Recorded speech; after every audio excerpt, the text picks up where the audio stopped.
bring me to, and we started to ask this question a little bit ago, but you mentioned a mechanical universe. Yeah.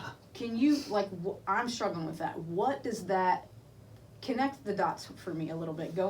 What is this mechanical universe? What does that look like? Okay, so I need to do a little history lesson if we're going to go back a little bit. Starting around the 16th, 17th century, there became a shift in Western education and Western thought and Western philosophy.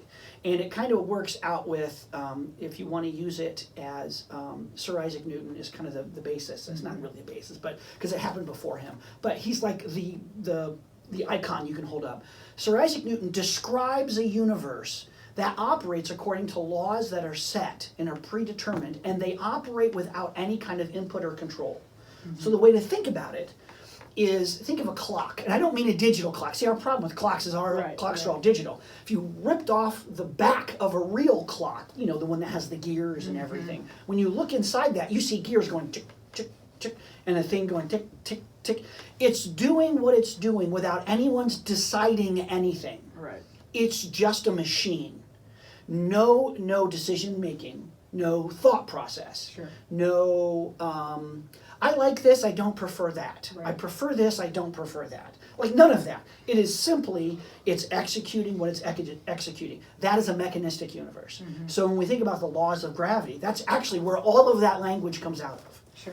The laws of the universe, we don't think of them as personal, we think of them as mechanical. They're just doing what they're doing. Right. When you hop in your car and you stick the ignition in the car, well, you might, depending on your car. So, right. Dear Lord, let this car start. Sometimes. What we're actually asking God to do as a Christian, and I've done this, as a Christian, I'm asking God to intervene into the normal operating procedures of that car. Right. Because I don't believe I need God to start my car, because I think my car will just start if all of the mechanistic pieces are in a row. Mm-hmm. And so this is, I talked about this in the episode, was the difference between supernatural and natural. Mm-hmm. Yeah. Our natural world says when I stick my key in the car and I start it, and everything runs, in my mind, nothing supernatural has happened. Right. It is just, it has followed through the mechanistic, everything mechanical has done everything that the machine was supposed to do. The laws and the rules that were set, it's continuing to follow those. Right. That is a mechanistic universe. So a mechanistic universe believes that there are laws and they are independent of mind. Now, this is where the debate comes in, is because you got a lot of people who are like, well, how do you get machines? You get them because there's a lawgiver. Mm-hmm. How can you have laws of nature without a lawgiver? And so you had a lot of believers who were like, that's a lawgiver, so they thought that that would lead to God.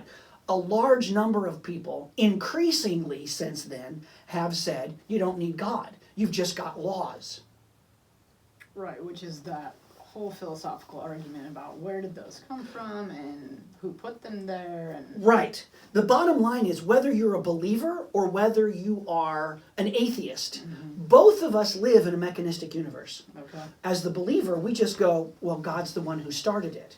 None of us get in our car and stick our key in and go, oh Lord, whatever the spirit that is in this car, please make it run, because none of us do that. Okay.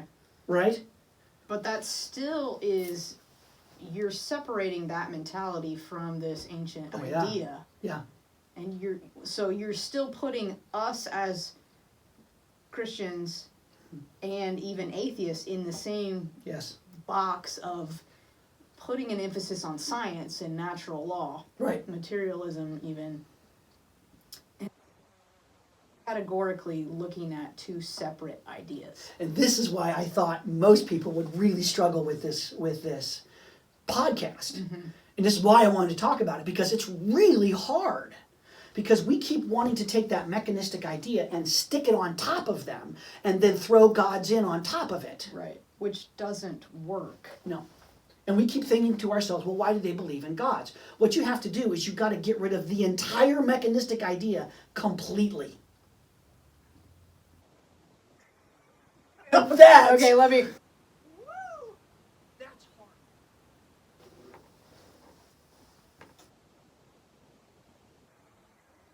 I get it. I know, I get it. It is hard because we keep wanting to think that these people thought of the universe operating according to natural laws. Well, they did. They understood that there were rules. They understood that you could get sick by diseases. Sure. But there was a cause that was underneath those diseases. Mm-hmm. Though, as modern day Christians, we don't understand this. No. Because, like you're saying, we are coming at this from such a scientific perspective that we're attempting to put the Bible stories that we do understand on top of that, and it's not fitting. No. Because without, and this is what we've talked about this back and forth throughout our conversations, is everything that we're doing in the modern world better or good versus what they were doing in the ancient world? And I don't know that it's a matter of good or evil, but it is a matter in this situation of they knew something that we simply don't see. That's a case that you can make. The more you study this, the more you can make that case.